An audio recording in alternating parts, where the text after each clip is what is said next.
je suppose que quand vous dites quels sont les signes et symptômes de la rate, ça veut dire que vous pensez que la rate est une maladie. Déjà, la rate n'est pas une maladie. Faut qu'on soit clair dessus. Ce n'est pas une maladie.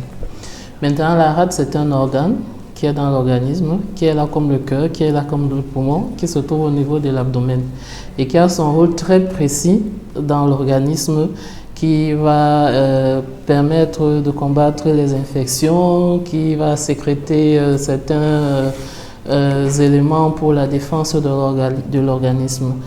Maintenant, il peut augmenter de volume quand on est dans une infection bactérienne grave, il peut être rompu lors d'un accident et autres, mais dire que la rate est une maladie et qu'il y a des signes et symptômes sur la rate, non, la rate n'est pas une maladie, c'est un organe comme le cœur, comme les poumons et les autres. Un enfant qui fait la fièvre, commençons par avoir les mains froides, glacées, humides, et puis les mains vont devenir chaudes, dans les extrémités, quoi, que ce soit les mains ou la plante des pieds. Ce n'est pas parce que c'est la rate, entre guillemets, comme on dit, la rate au quartier.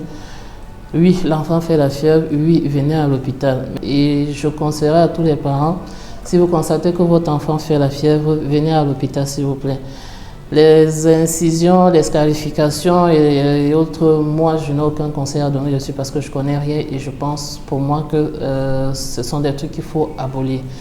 S'il vous plaît, une fois de plus, l'enfant fait la fièvre, venez à l'hôpital, que les mains soient glacées ou les pieds, que ça, les pieds chauffent ou les mains chauffent, que la tête seulement chauffe ou bien que le ventre chauffe, venez à l'hôpital.